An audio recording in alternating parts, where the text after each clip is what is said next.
Bumpers. Recall the regular council session of December 13th, 2023 to order. Good morning, everyone. Please be seated.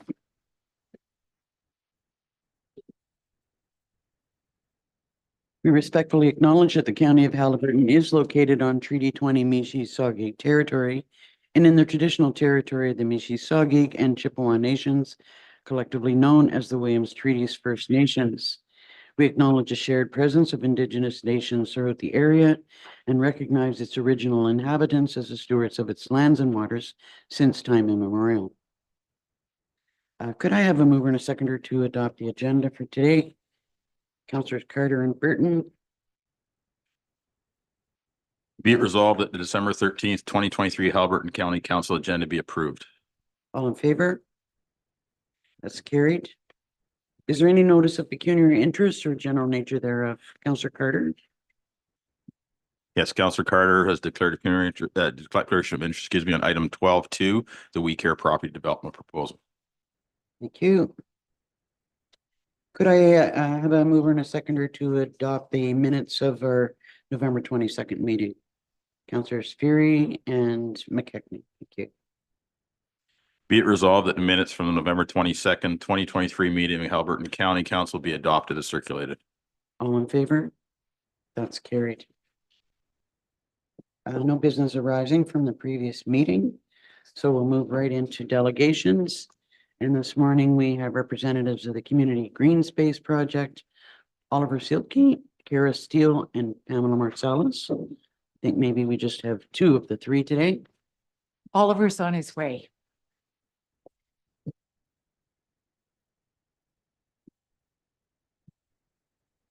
Good morning and over to you. Thank you. Madam Warden, council, staff, and interested audience, thank you for your attention as we outline this project idea. I will go through our slides and then hand off to Oliver and Kara.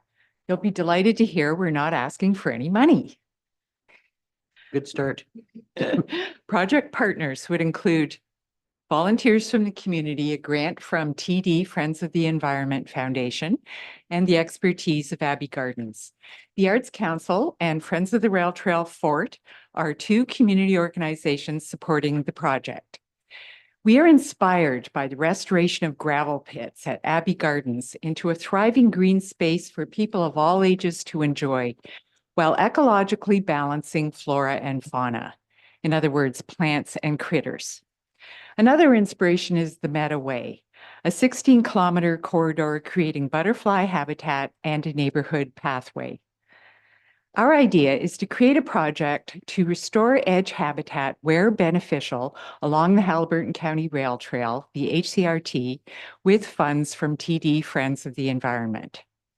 Our ask, the county supports the TD grant application, ideally acting as lead applicant, so the funds would flow through the county.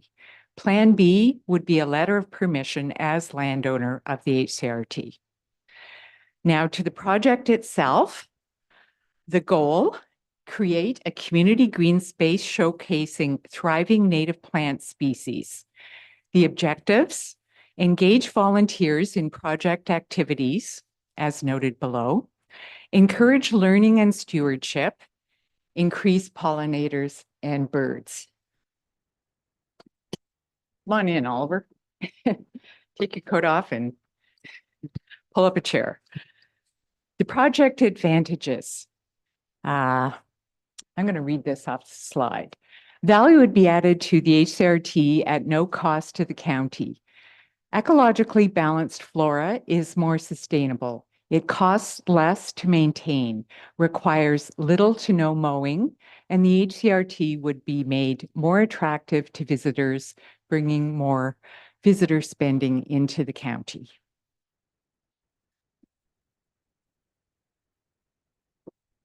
Beauty and function can go hand in hand, especially along the sides of embankments. Simply not cutting can prevent erosion, but in stretches where it has already been cleared, plantings can help stabilization. You have a letter from the Arts Council. They note the value of the HCRT to provide a variety of benefits while attracting community prosperity. Nature's beauty inspires the arts. I might be the project coordinator, but Oliver and Kara here are the bright lights behind the concept, and I will now turn it over to each in turn.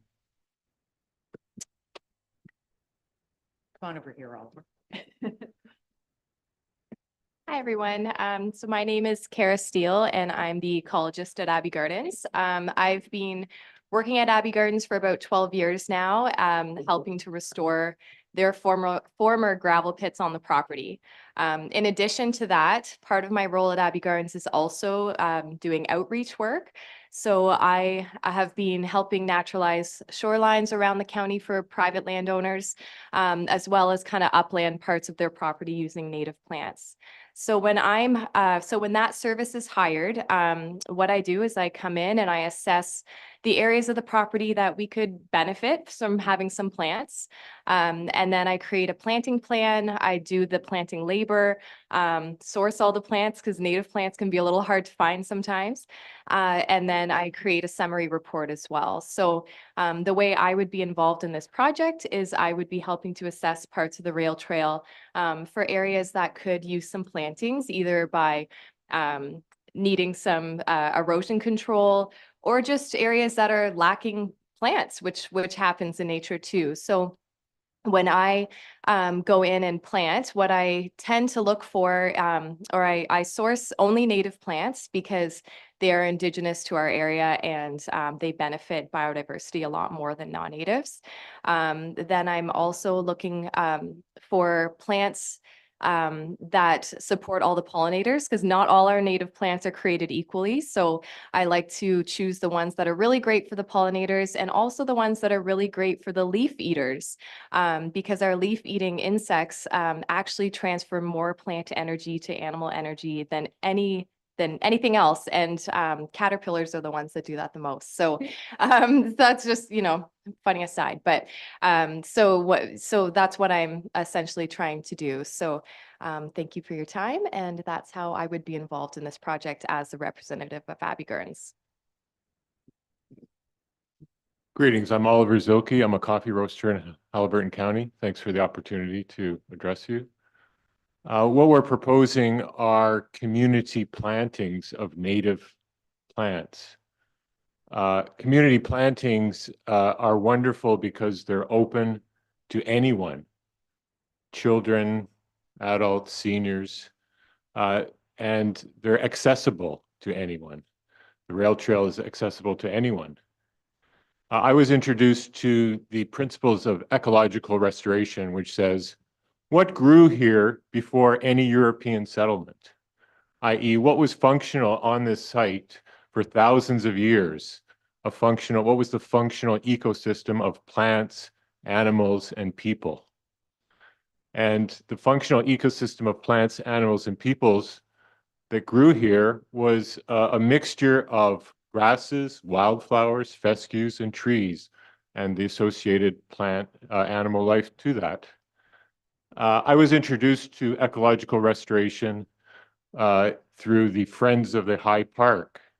Friends of the High Park said, there's some black oak here. And then they looked into it, and across the entire GTA was a ribbon of black oaks. And the black oak savanna was the defining ecosystem of the GTA, which is gone now, but you can see a remnant in High Park. And so people now work to restore that remnant. And what we're going to do is work and involve anyone to restore the beauty of the rail trail. One of the reasons I like this project is it's inclusive of all the different users of the rail trail. Everyone wants to see an embankment that is stable. Everyone wants to see beauty, and everyone wants to see the diversity of life on the rail trail. Thank you.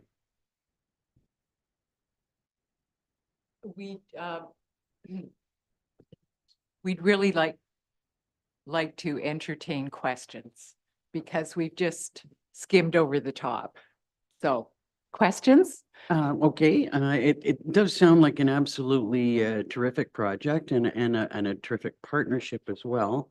My concern at this point in time is that the project would have to be done in cooperation or coordination with our Public Works Department, based on what their maintenance plan is for next year.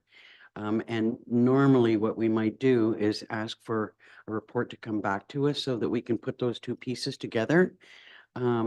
But I'll look to council for questions that they might have about the project before we go any further. Councillor Dayu? Thank you. I think it's a great idea. My question is, what is the added value of option A over option 2 from the perspective of the project?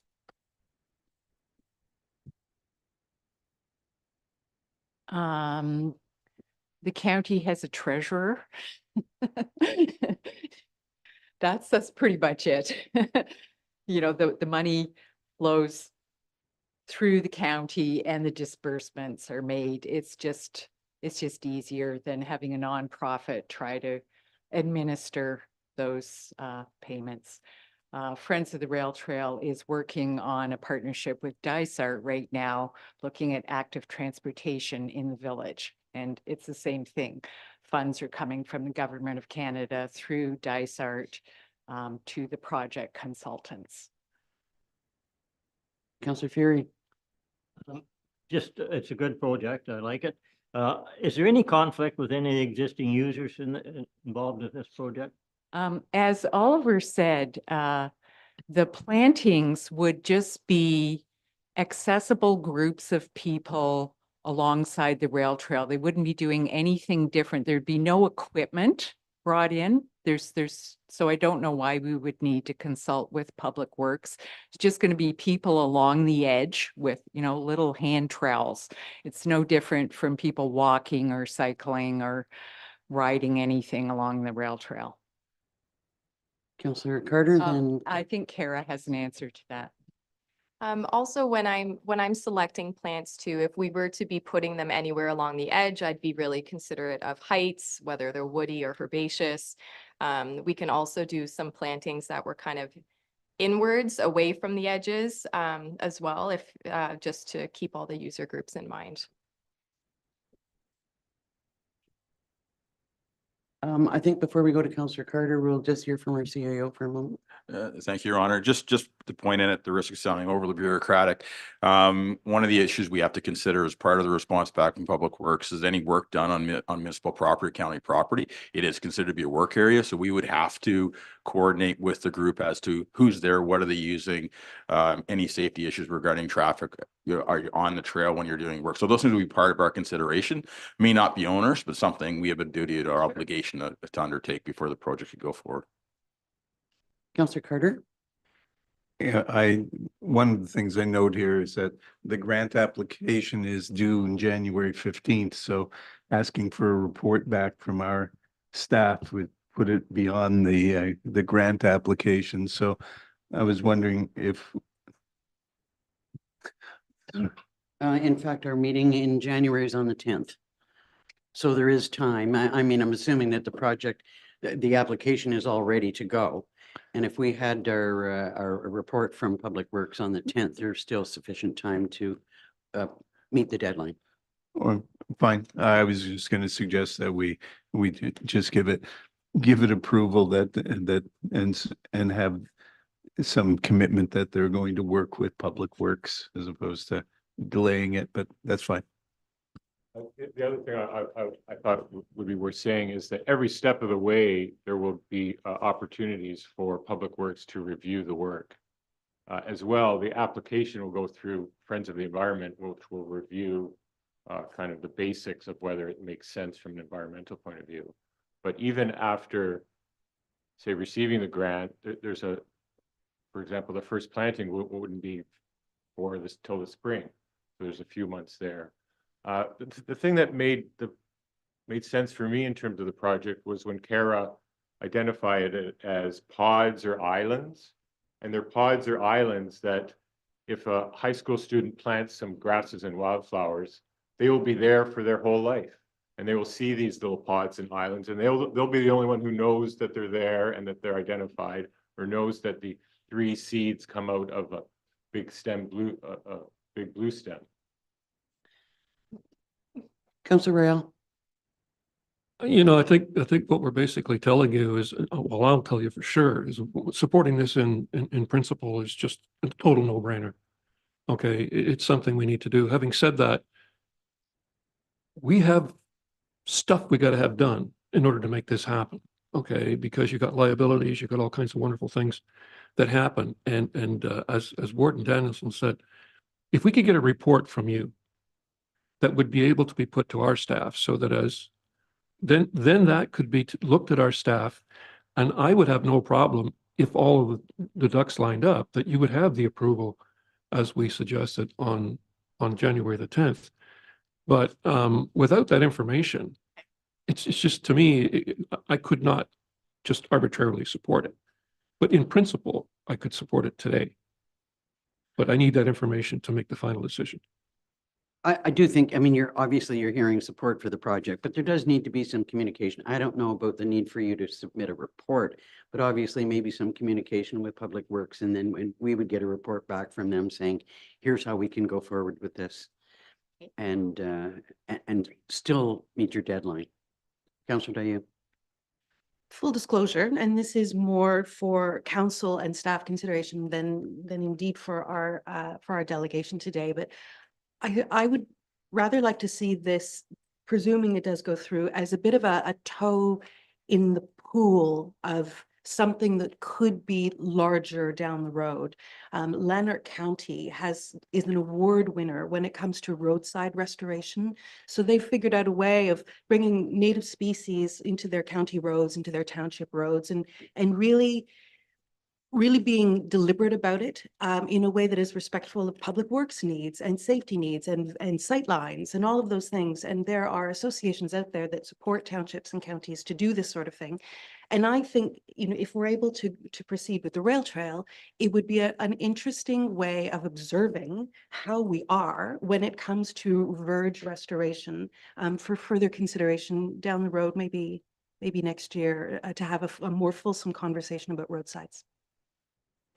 I'm just concerned about Oliver's story about, a young person does a planting in a certain area and they're looking forward to being able to see that for years to come. And then it gets mowed down. Yeah. So, I mean, that's the sort of thing that we just want to ensure that we coordinate, because, if you're. The interesting thing is I've been involved in ecological restoration projects for most of my adult life, and that's happened so many times. And the beauty of a native plant, when you see it, you see the top of it, and then you see the root structure. So it actually likes to be cut. So I've had different times where the entire restoration project is mowed, and in a way it's so heartbreaking to see the flowers and everything mowed. At the same time, the next year they came up so much stronger. But I appreciate your comment. We're not in any way innovators here. This is being done internationally, and it's well thought out and well documented. And just to have native wildflowers and grasses in public spaces supporting the insect life is actually very crucial, isn't it? Well, and it actually sounds like there's, some bank stability that we could look forward to as well with some of the planting. Big time. So you're generally hearing support. We're just going to go through our process, and if you could communicate with Sil, and we'll go forward. Okay, thank you very much. So could I have a mover and a seconder for a resolution to receive the delegation? Councillors Rail and Dayu. That Haliburton County Council acknowledges receipt of the Community Green Space Project delegation and supporting correspondence from the Arts Council of Haliburton Highlands. And further, that the request be referred to staff for a report to be brought back to council for consideration at the January 10th, 2024 meeting. Beautiful. All in favor? That's carried. Thanks very much. We're now going to move into closed session. So could I have a mover and a seconder to go into closed? Councillors Burton and Fury. That Haliburton County Council enter into a closed session for the following reasons: personal matters about identifiable individual, including municipal or local board employees, and labor relations and employee negotiations and advice is subject to solicitor-client privilege, including communications necessary for that purpose. All in favor? That's carried.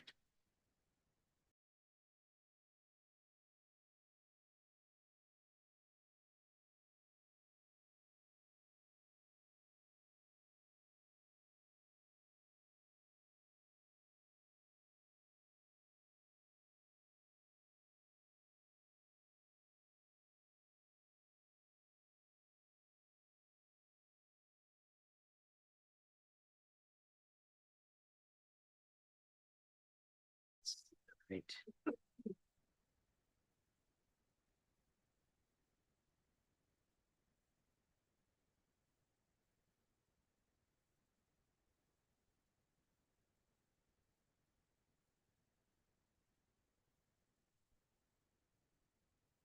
Welcome back to the open session.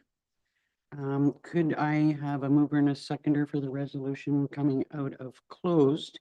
And that would include and be combined with item 13.8, which is appointment of the representative on Triple HS board. Could I have a mover and a seconder? Councillor Burton, Councillor Carter. The county council now return, leave closed session, return to open session. All in favor? It's carried. And a separate mover and a seconder to adopt the direction given in closed session. Councillors Carter and Burton.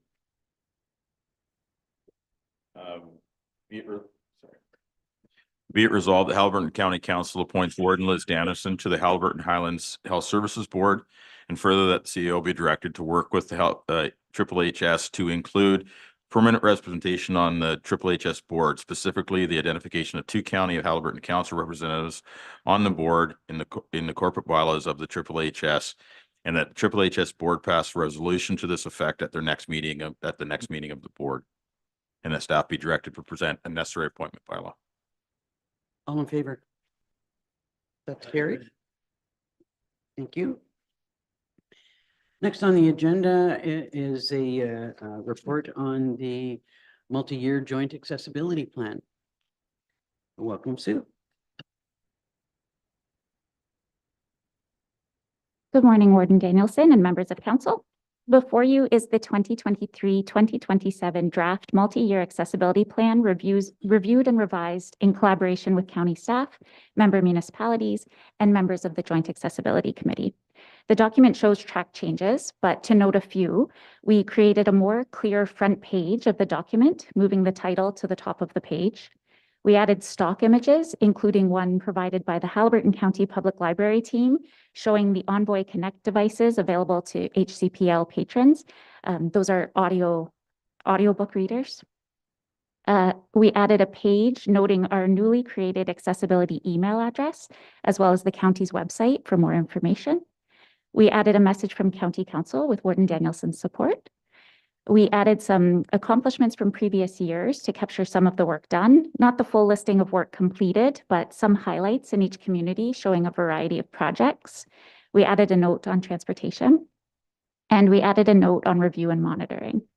The Joint Accessibility Committee is enthusiastic about and committed to further reviewing, updating, and expanding on this plan on an annual basis, and ensuring accessibility is part of our corporate and community culture. To meet our legal obligation under the Accessibility for Ontarians with Disabilities Act, we are legislated to have a new plan in place for January 1st. We are hoping this plan will be approved by County Council today. However, I'm happy to hear feedback that I can take forward to the Joint Accessibility Committee for the 2024 review of the plan. Thank you. Questions or comments from council? Well, you appear to have done an excellent job. Could I have a mover and a seconder then to receive and adopt the plan? Councilors Carter and Dayu. Thank you so much. That Haliburton County Council received for information the December 13th, 2023 staff report on the 2023 to 2027 multi-year joint accessibility plan, and further that council approves the 2023 to 2027 plan as presented. All in favor? That's carried. Thank you. Next up is planning and environment.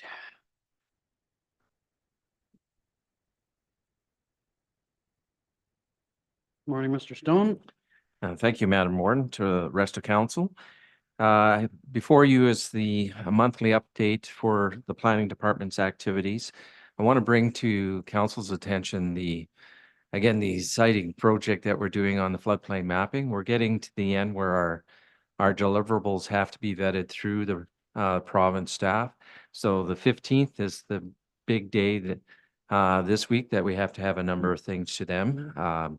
Basically, I've mentioned before that they've been working on the floodplain modeling software, and that leads to the generation of line maps from the project in the two watersheds that we've been working on for the last number of years. The other thing that they're hopefully will have in its final stages is actually a web-based app that allows the public to look at the floodplain mapping in relation to their property. So that is something that has to be delivered to the province by the 15th. And in terms of it being able to go live, it's anticipated that they can get it, the necessary changes approved by the province and go live around the 22nd of January. So that's something to look forward to. We also will hopefully be presenting to County Council on the council meeting on the 24th. And then we'll have our first and hopefully only public information session that later that night. So with that, happy to answer any questions. Questions, Councillor Carter? So once this mapping is completed, obviously it's going to replace in some cases very old maps and so on. So what's going to be the process for redesignating, floodland and hazard lands and so on and so forth? It's obviously not automatic. So how does it go forward? Thank you, Madam Warden, to the rest of council. Excellent question. Typically what will happen there is the finished product, the mapping will actually be introduced to documents like our official plans and our zoning bylaws. So the next step will be we can do a site-specific amendment to the county's official plan, and that'll generate additional amendments to the local official plans. Councillor Dayu? Is there a peer review process with professional biologists or ecologists to ascertain that what we've mapped is indeed reflective of what's on the ground? Again, thank you, Madam Warden, to the rest of the council. Yes, so both the provincial Ministry of Natural Resources and Forestry, as well as the federal government, they have staff that are doing the peer review of the modeling exercise and the final maps that are being produced. I think you may have answered the question, but I know that it seems to me that the last review was done was a partnership between levels of government and Ducks Unlimited. And there have been a couple of instances, and particularly in Algonquin Highlands, where there's been some areas are being questioned whether in fact they are environmental EP zones. And what's the mechanism for correcting those if it's determined that there was an error made? Thank you, Madam Warden. Excellent question. But that's a different review process that the Ministry of Natural Resources and Forestry has undertaken. And so the same action will occur. It's to do with our natural heritage mapping, and we anticipate to look at amendments to the county official plan to reflect the recent biological work that the province has done. But it's sort of similar streams, but they are separate. Okay. Other questions on the report overall? Councillor Carter? Just a small thing on the report under the climate change. It said that the climate change coordinator chaired, well, as the co-chair of the group, She was in attendance, scribe, and a lot of other things, but it's just a word Yep. change. Thank you. If I might ask about, I know that that we're going to be looking at the RFP for monitoring services for the short-term rental project.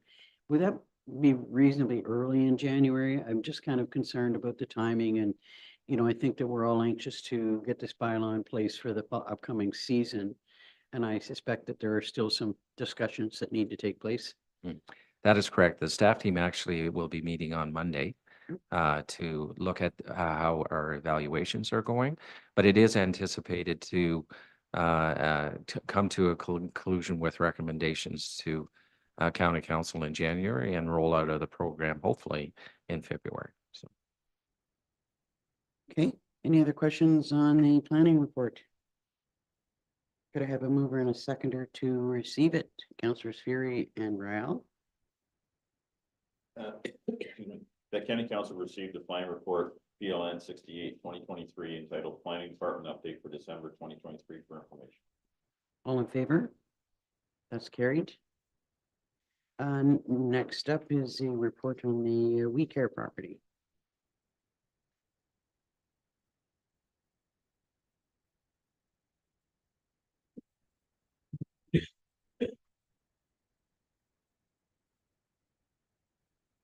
Thank you, Warden and members of County Council. Good morning. This is more of a housekeeping report as noted when this was brought forward to council in early November in closed session that we bring this report back in December and just present it in front of County Council. And Steve and I'd be happy to field any questions if there are any. Questions on the report?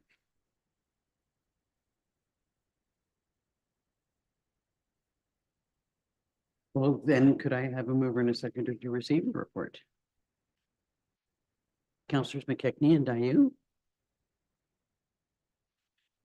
That Haliburton County Council received for information the December 13th, 2023 staff report on the We Care property redevelopment proposal. And further that the council directs staff to continue working with Habitat for Humanity, We Care Day Nursery, and the City of Kawartha Lakes Human Services on a redevelopment proposal, and that $100,000 be transferred from the Affordable Housing Targets Program Reserve to fund the necessary technical studies outlined in the report. All in favor? That's carried. I know that there are a lot of moving parts to this particular project, but for me, it's a really exciting step that we're taking, and I'm certainly hopeful if it's a successful project. Next up are administrative reports. First is the correspondence listing. Did anyone wish to support any of the correspondence that's on the correspondence listing?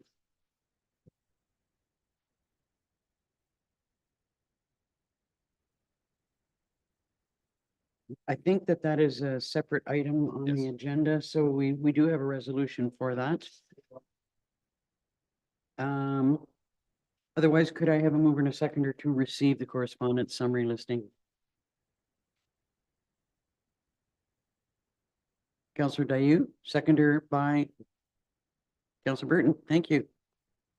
That Haliburton County Council receives the information, the correspondence listing for the period of November 14th to December 5th, 2023. All in favor? That's carried. Next is the Public Works Status Report. Morning, Sil. Morning, Madam Warden, members of council. As you can see, the Public Works status report, there's not a whole lot to update on other than we did receive a pickup truck actually quite early that we just ordered in the fall. So That's a nice surprise. yeah, it's a nice surprise for sure. So other than that, I feel some questions. Any questions on the Public Works Status Report? Hearing none, could I have a mover and a seconder to receive the report? Councillors McKechnie, Councillors Burton. That the December 2023 status report on capital projects, operations and approvals and road maintenance be received for information by County Council. All in favor? That's carried. Thank you. Thank you, Sil. Next are the financial reports. Good morning again. Good morning. So your first report is the check register. Yes, our November check register totaled $1,648,250.88. Any questions on the check register? Could I have a mover and a seconder then to receive it? Councillor Carter, Councillor McKechnie.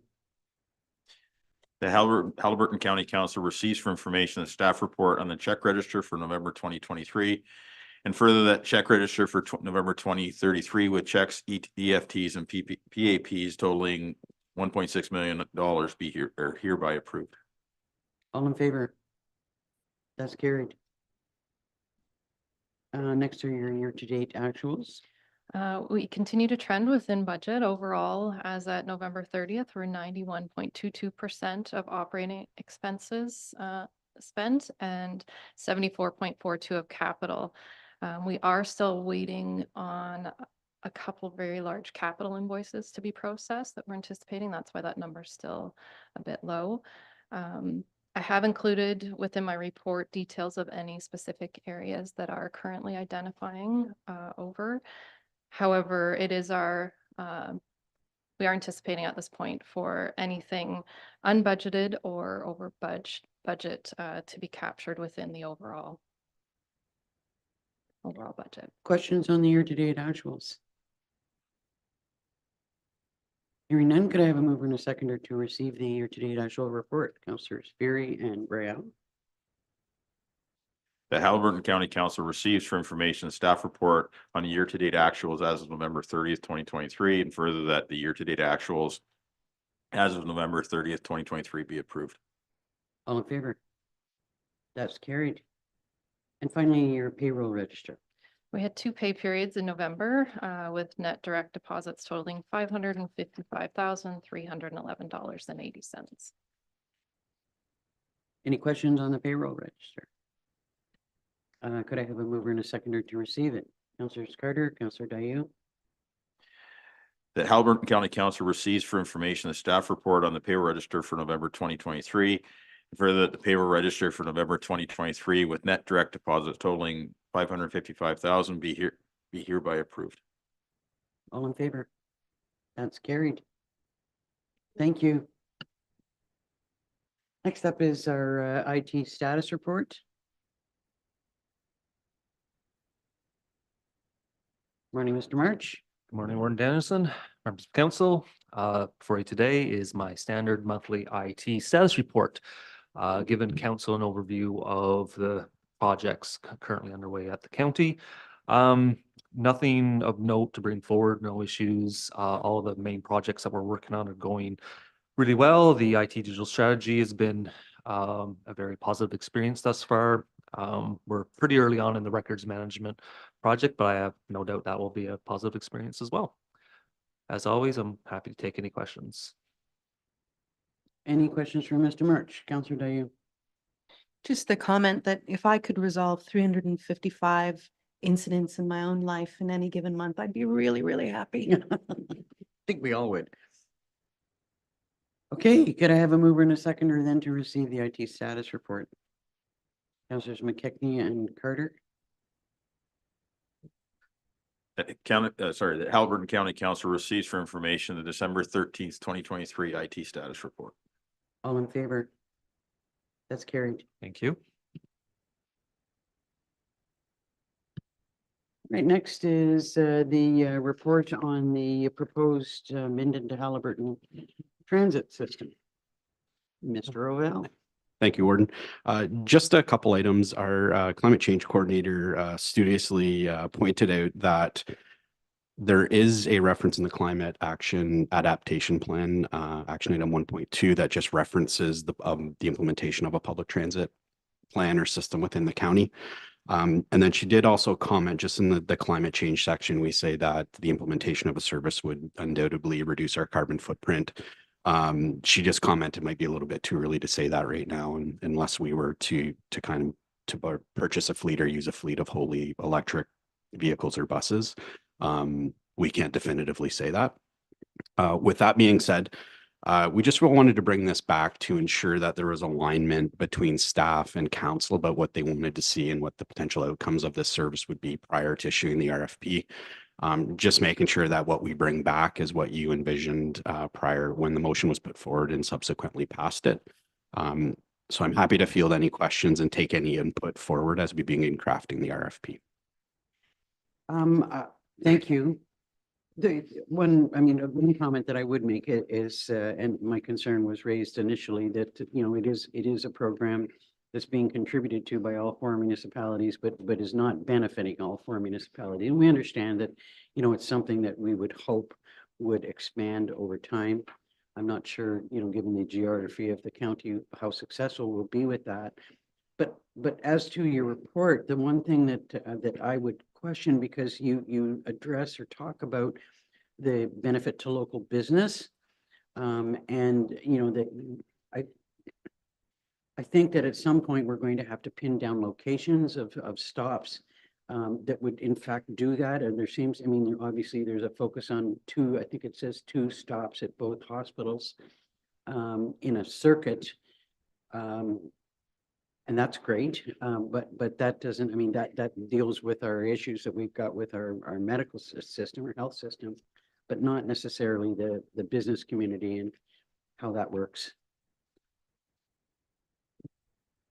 Through your FMA wardens, we're happy to build out the one, I think it's the one bullet point there that says identify other locations. We could, build that out to say identify commercial locations within those communities. Also attaching the public transit implementation plan from 2019, we would hope that some of the data from that plan could be utilized to identify the stops within those communities beyond just the hospital and the urgent care clinic. So you would do that as part of developing the RFP, or you would ask the whoever might bid on the RFP to identify them? Absolutely. And when we get responses back, we would probably seek further clarification and request within the RFP. We'll request that there's basically a map identifying where those locations are. And prior to any agreement being executed, I would suppose we would be bringing those back to county council. And if we had the ability to adjust those locations, we could do so at that time. Okay, Councillor Dayu and then Councillor Carter. Question, I suppose, for the rest of council. On the second bullet point under draft scope of work, we've got identify service delivery options and costs, i.e. demand responsive, flexible and or a fixed route system. And I read this and I admit my heart sank just a little bit because it felt like we were going back in time in kind of blue sky thinking what the different models might be. And my question to council, I think, would be, do you want to go into that level of analysis again? Or my inclination, not the hill I'm going to die on, but my inclination would be, let's just get a fixed route service suggestion from the consultants and go forward with that. Like, on an hourly basis, it's going to pass through once in each direction. And let's just start with something, which I think is to the point that Councillor Carter made when he brought up this idea. Like, we're not going to find a perfect thing, so let's just have a thing. And I think a fixed route system would be the simplest and also the most cost effective, at least from the RFP perspective, and probably beyond. But when you say the word consultant, we're not asking for a consultant, we're asking for a transportation system. And I think that we need to set some parameters ourselves on what those locations should be to meet the objectives that we're looking for. Councillor Carter. Right. So in my original notice of motion, that particularly what I was suggesting is that we start with a bare bones trying to build a spine, something that is like a shuttle service. And I had suggested that, it could start at the arena, depending which direction, but let's start in Minden since that's more the center of the universe. Is that we start at the arena there's a number of the public housing projects that are all around our arena.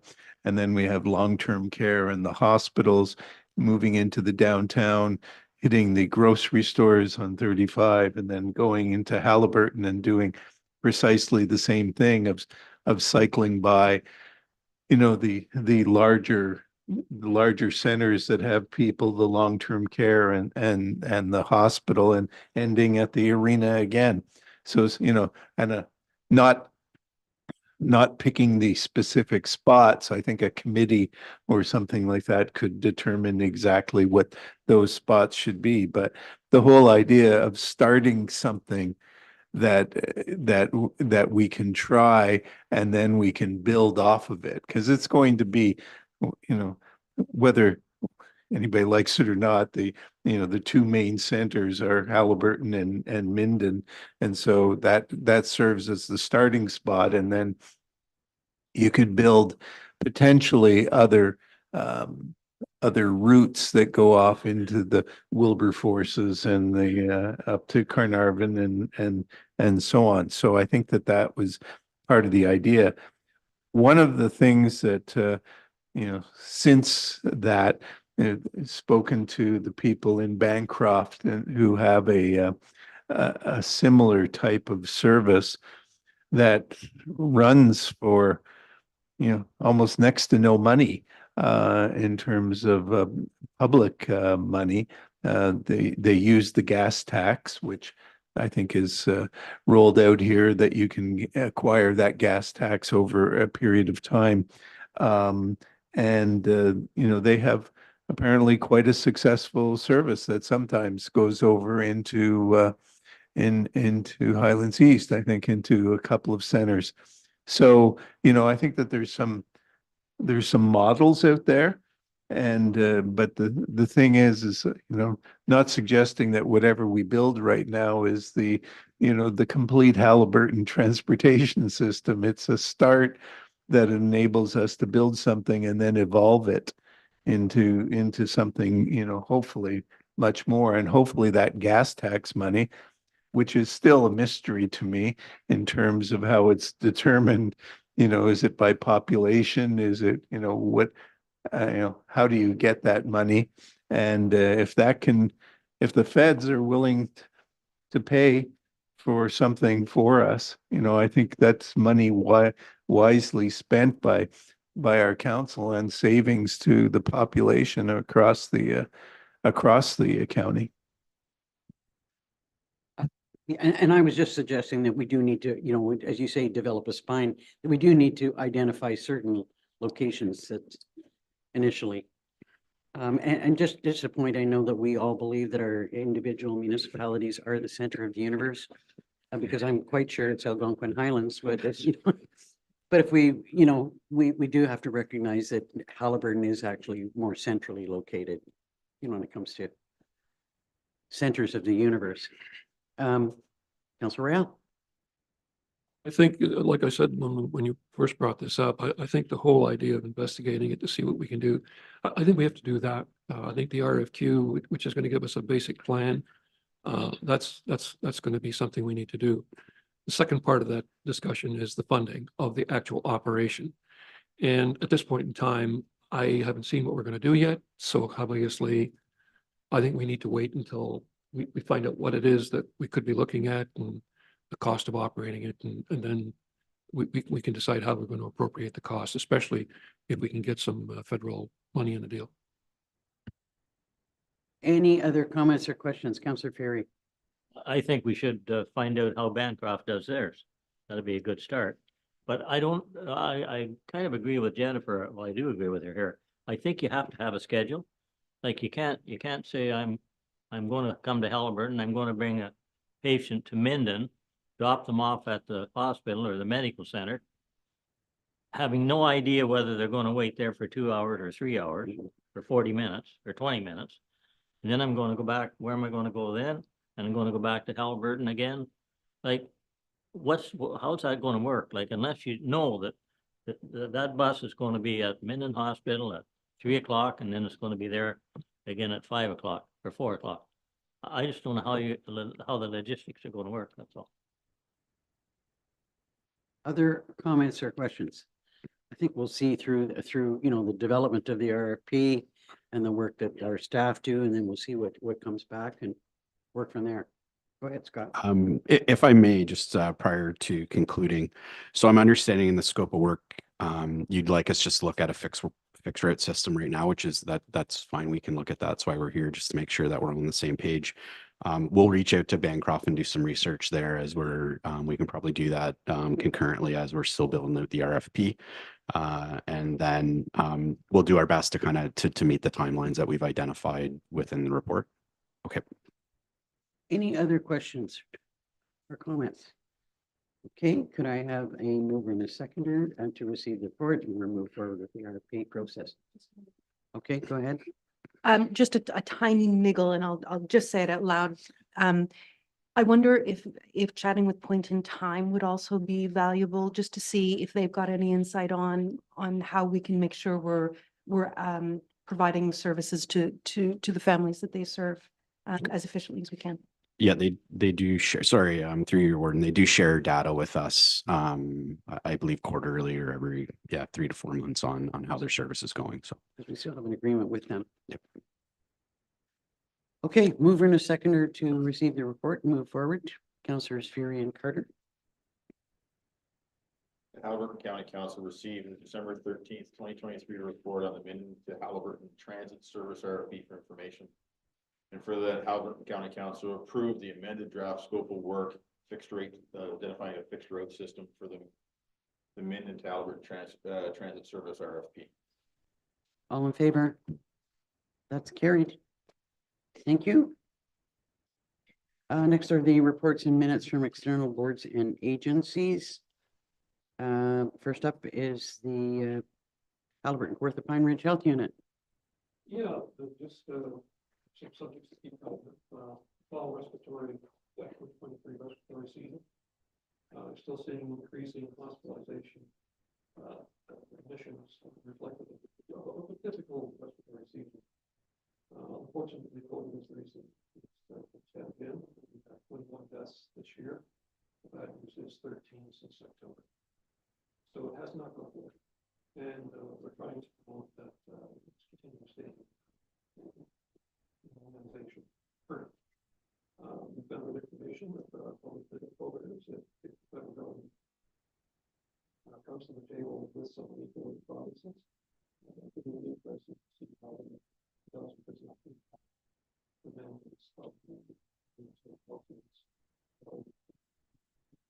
there's something I never heard of before: sonic nicotine pouches, which, from what I understand, are purely, they don't seem to be covered under the controlled substance. And Health Minister Holland was quite adamant in the letter that he sent. But then the health minister is going to be interesting to see what he does, if anything, to correct that problem. But the majority of the meeting was spent on setting up the 2024 budget impact. And Dr. Bach indicated to us that there are still a lot of components in terms of financing. That was a lot, wasn't it? She's still quite adamant about not knowing where a lot of our funding is going to come from provincial aid. So it also, it doesn't include things like the impact of the mergers and the costs related to any specific merger in itself. She had to assume that the provincial municipal funding will remain at 70-30 because we've got nothing to make any difference from. She's estimating that a cumulative number, a conservative number, regarding the additional province funding to cover COVID, flu, and RSV immunization. It's what she's anticipating is going to happen. She explained that the province will probably not change the Ontario Public Service Standards requirements for health units until after the proposed mergers have been confirmed. And this will be in the fourth quarter of 2024. So no impact is considered on the 2024 budget. Having said that, it could create significant challenges in the 2025 budget, depending on what comes out of it. She considered the planned revisions of current ways of doing business, has incorporated that into it, including what could be coming from the merger between us and the Peterborough Health Unit. So the final impact on the 2024 budget resulted in an increase of 5%, which was forwarded to the municipalities and was approved by the board. And the final thing is the potential merger from HKPR and Peterborough Health. And that meeting will be at 3:30 today. So I won't know anything until after that meeting. The one point that you made was that there would be funding for the RSV immunizations. I'm understanding that that's actually not the case, that they're not. It's not the case. And that's the point that we're trying to find out is that's the current position at the moment. There is no funding. Is it going to change? Yes or no? Okay, I thought I heard Probably you not, say that it would be probably covered. not on the RSV, but we're not even sure where it's going to be with COVID and influenza. Any questions for Councillor Royale, Councillor Carter? So you're also the man for the source water protection. And, you know, there's been a lot discussed on that recently, but then in this report, in the meeting summary, there's this whole area of the small drinking water systems and the 600 or so that they've got in the area that they require inspection. How does that work with the source water protection and this? It seems like there's two separate entities looking at the same issue. Well, that was in the previous meeting, but having said that, the whole health unit merely validates that everything is good. Okay, they don't set up the criteria. That's done by the source water. Okay. But at the end of the day, is the water drinkable, potable, yes or no? And that's where the health unit comes in. But they have to do an inspection to do that, or? Correct. But it's not just, I think it's not just the source water. It's looking at the entire facility, you know, septic systems, blah, blah, blah, to make sure that the operation is healthy and compliant. Okay. Any other questions for Councillor Rail? The next item is the letter of support to Minister Jones about vaping and amending the act with respect to vaping. And I understand that you wish to support submitting a letter in support of that. Yeah, the letter is there. You know, you can read the letter, but at the end of the day, there's one paragraph in there that just jumps right out at me and why I'm strongly supporting it. And that paragraph goes like this. Vaping rates among Ontario continue to remain high, with 26.4% of students in grades 7 to 12 having tried vaping by e-cigarettes in their lifetime. Among those that have vaped in the last year, over 84% report vaping nicotine. And that's the basis for why I'm asking for support. Do we have a seconder to support the letter? Councillor Ferry, thank you. We just leave a resolution then? So just one point. Sorry, go ahead. And this letter has the wrong Minister of Municipal Affairs copied, so they should adjust that. Thank you. That Haliburton County Council acknowledge receipt of the November 16th, 2023 correspondence from the Haliburton Court of Pine Ridge District Health Unit regarding Bill 103, Smoke Free Ontario Amendment Act, vaping is not for kids. And the County Council supports the advocacy letters from the HKPR District Health Unit, Public Health Niagara Region, and Simcoe Muskoka District Health Unit regarding same. And for the staff be directed forward a copy of Council's resolution to the Minister of Health. All in favor? That's carried. Thank you. Thank you, Councillor Rao. Next is a report on point in time. Councillor Dayu.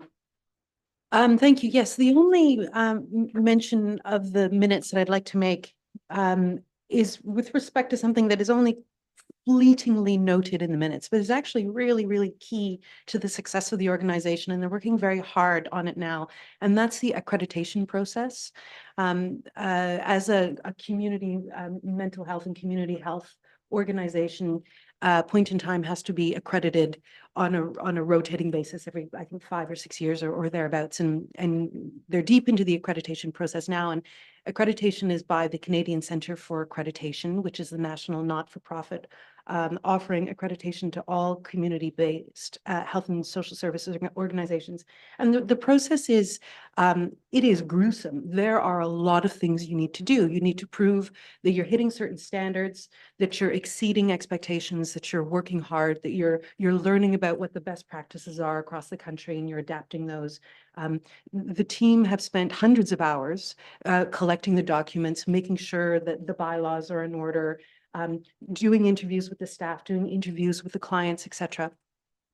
And the outcome is looking great. The accreditation has to be submitted now, effectively, and I'm sure they're waiting to hear back what the result will be, but with a great deal of optimism. The last time the accreditation happened, the point in time group met 122 out of the 122 standards that were mandatory for them to hit, and 502 of the 502 indicators of best practices, only 80% of which they had to hit in order to be accredited again. And they're knocking it out of the ballpark. And we don't anticipate it'll be any different this time. So I say this just to reinforce something that I know I say almost every month, but our vulnerable families in this county are in really excellent hands. I think we should be very happy that we've got point in time here. And the accreditation process is just another way of us knowing that is indeed the truth. Well, I have to say, in that vein, that was one of the reasons why I decided that they would be given the Warden's Award last year for the work that they've done, because it really does have an extremely positive impact on the community. Thank you. Any questions for Councillor Dayu? With respect to the Warden's Caucus, we haven't had any meetings since we last spoke. We do have a Zoom meeting on Thursday afternoon, which I'm hoping to be able to attend. We have a Algonquin Highlands in the morning. I'm hoping to be done in time to attend that. But having said that, we will have our inaugural meeting on the 11th and 12th of January, at which time we set our goals and objectives and priorities for the upcoming year. So I'll be able to fill you in some more after that. Any news on joint social and housing services? Councillor Carter. No, we had a meeting last month, and one of the main thing that we're working on right now is organizing the meetings for 24 to try to keep them in line with when financial numbers are available. One of the problems is that we would have the meeting and then the financials would come out after the meeting, and so it was very difficult to comment on them. So we're working on a new schedule to try to ensure that we are providing to the various groups the best advice that they can get from the board. This is not a committee that has been very successful in the past, and right now we seem to have a very engaged number of councillors who are willing to work and try to make sure that housing and social services and child welfare are well supported in our community, and to support excellent groups like Point in Time. So that's where we're at. Thank you. Any questions or comments for Councillor Carter? There is no specific report on professional recruitment other than the recent notification that we all received about the OBGYN doctor that's offering services, which is a great addition. And we just look forward to the continued excellent work of our recruiter. She's definitely an asset to what is a challenging role. Anything, oh, I guess Councillor Shell is away. Is there anything that you would like to bring forward on the library board's activities? Yeah, I just was glancing over the last set of minutes, given that Councillor Shell isn't here. And as per the last set of minutes, the most recent news is the continued progress towards establishing a library in Dorset, which is going each step closer and closer to home. So that's nice. But that's the key piece from the minutes. Okay, thank you. Any questions or comments about the library board? I don't believe there's anything from the land division for this meeting. So could I have a mover and a seconder to receive the reports and minutes from external boards and agencies? Councillors Carter and Fury. That Haliburton County Council acknowledge receipt of the following: the November 16th approved minutes of the Haliburton Court of Pine Ridge District Health Unit, the November 16th, December 7th HKPR Board of Health meeting, and the October 24th, 2023 approved minutes from Point in Time Center for Children, Youth, and Parents. All in favor? That's carried. Oh, was there a question? No, it was voting. Under other external boards and agencies, was there anything to report on the CPAC group? No, and I am going to get in contact with the station commander and see if we can't get a meeting set up for January, hopefully, maybe February, but I'll certainly do that. Thank you. As far as EORN is concerned, you'll see that there's a cell gap report on the agenda for your information, and the EORN board is going to be meeting towards the end of January to develop a strategic plan for how they see themselves going forward. And I will give you a further update at the end after that meeting. Anything on poverty reduction? Okay, under other business, we have the schedule of council meetings. Councils maybe had an opportunity to look at that. Did you have a question about that? I think maybe could we receive the report first? Good morning, Warden Danielson, members of council. Before you this morning is the proposed 24 meeting dates for council's consideration and input. They did note that they have been scheduled in accordance with the county's procedural bylaw. Questions or comments? Councillor Dayu. Unless I'm mistaken, we'd have a Saturday listed, August 24th. According to my calendar, is a Saturday.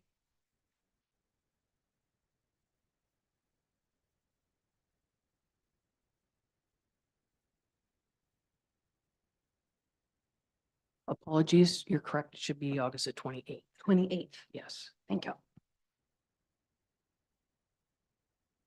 Thank you for that correction. Councillor Fury.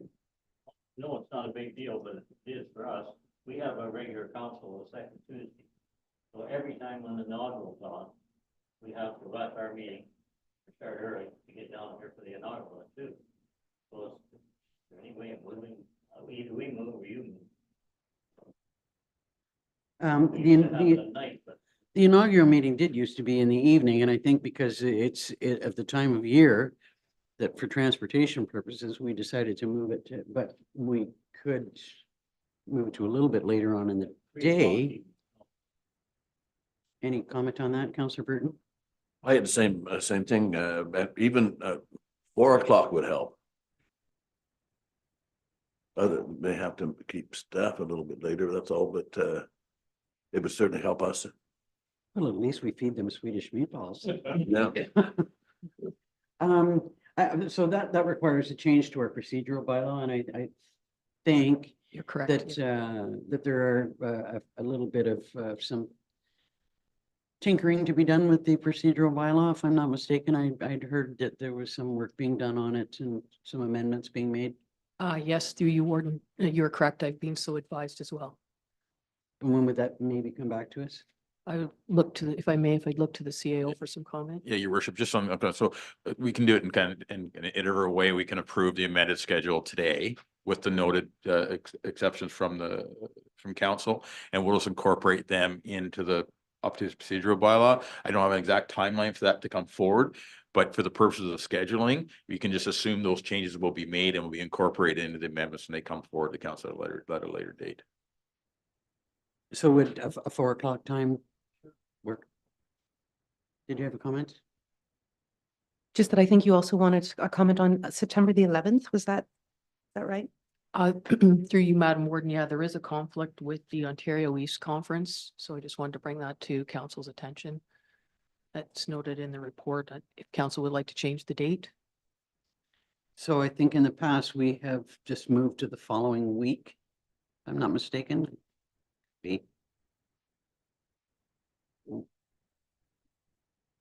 What are the dates for Ontario East?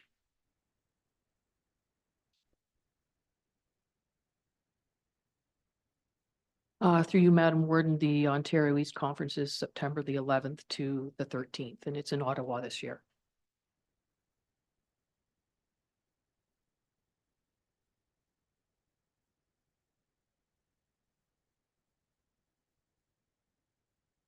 Any comments on your preference for how we handle that?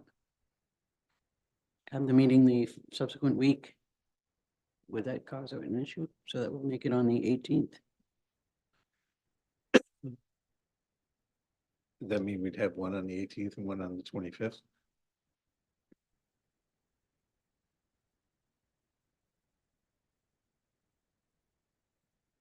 Yes, we would.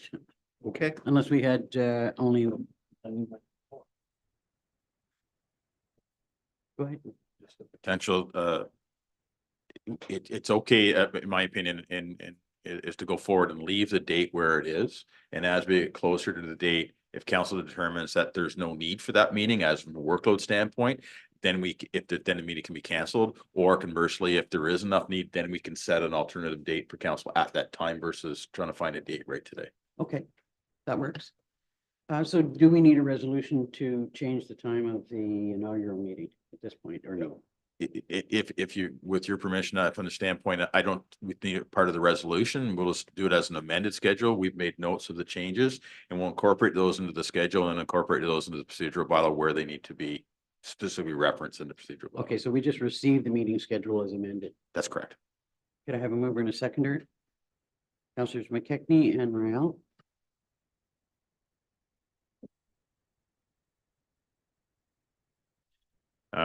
That Haliburton County Council receives reports CLK 31/2023 regarding the proposed 2024 county council meeting schedule as amended, and for these dates be approved as the final meeting dates for 2024. All in favor? That's carried. Thank you, Michelle. So the next item on the agenda is the report from the ombudsman. And you'll see the cover letter and the report, obviously. I think possibly the CAO might wish to speak to that.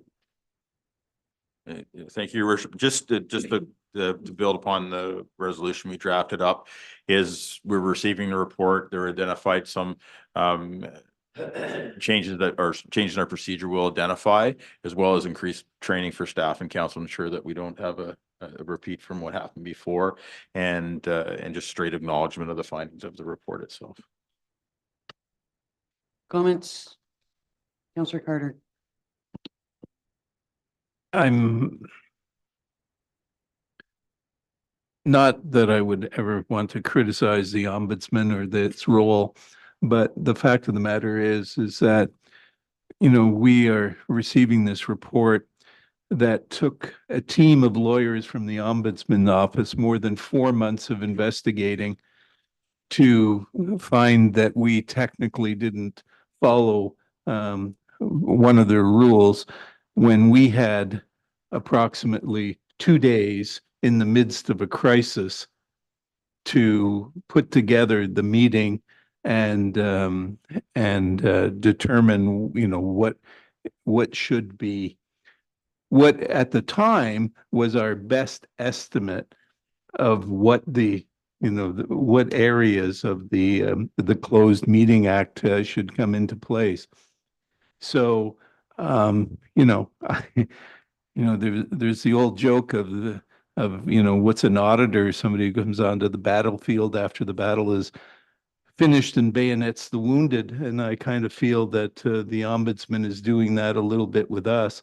But the fact that you can sit back and spend countless amount of money and countless time to find that somebody is guilty of a technicality is really a bit off-putting for me.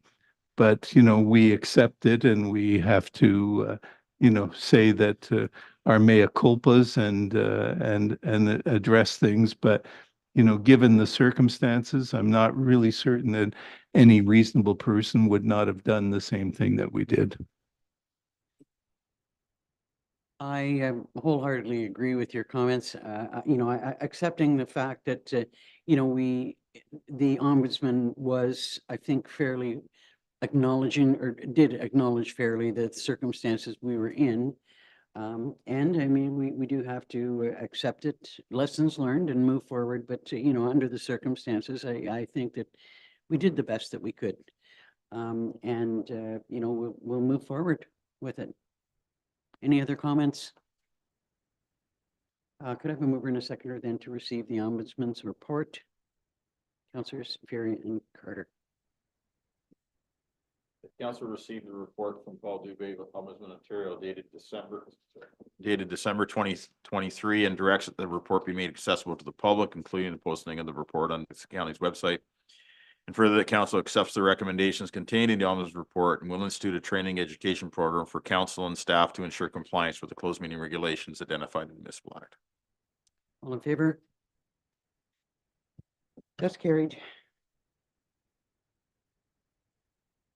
Next is an opportunity for members of council to express their interest in filling the position of deputy warden for the upcoming year. Councillor Burton. If I may, Warden, I was going to ask that we could defer this until we're all here. I think it's a bit unfair with Lisa not being here.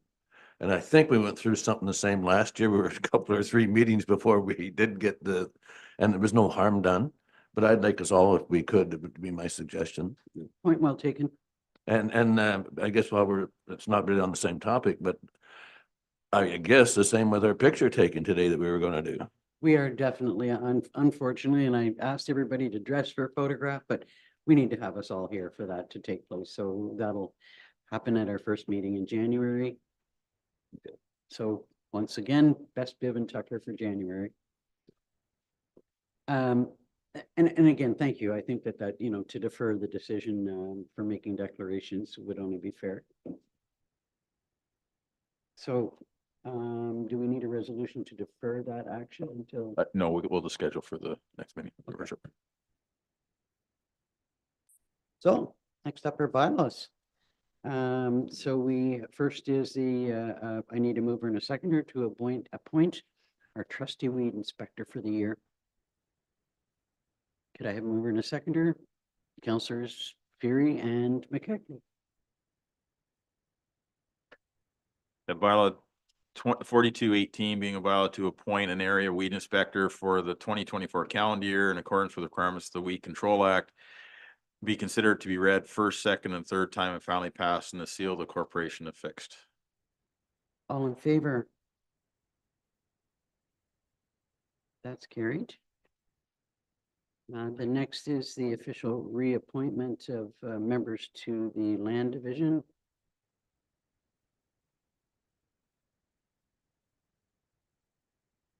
So there's two particular members. Myself on behalf of Algonquin Highlands, with Councillor Barry as my alternate, Councillor McKechnie, Councillor McKelvey from Minden Hills, with Ivan Ingram as the alternate. And we haven't heard from the other municipalities. I defer to the deputy clerk on receipt of information. Oh, sorry, the director of plan.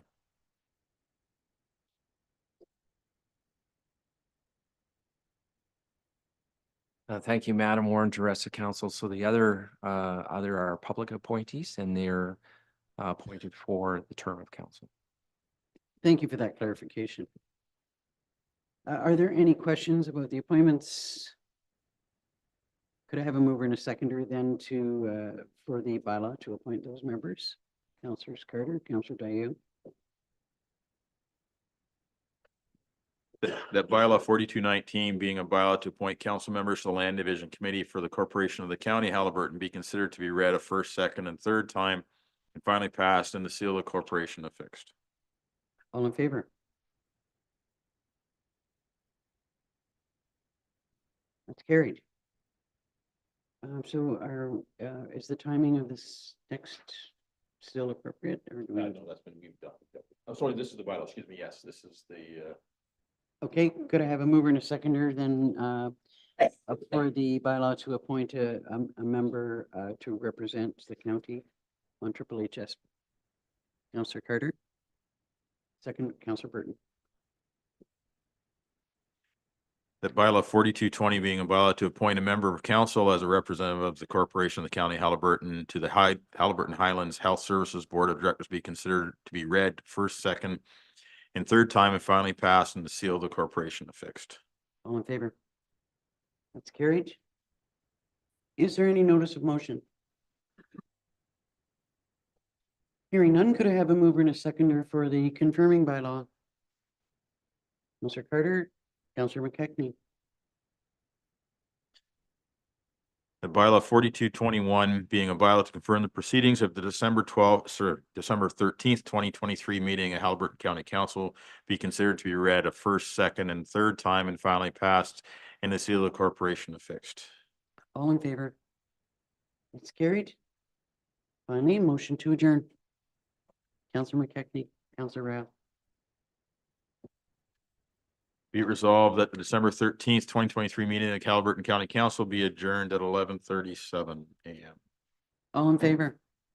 That's carried. Best wishes to you all for a joyful holiday season. Merry Christmas, Happy New Year to you all.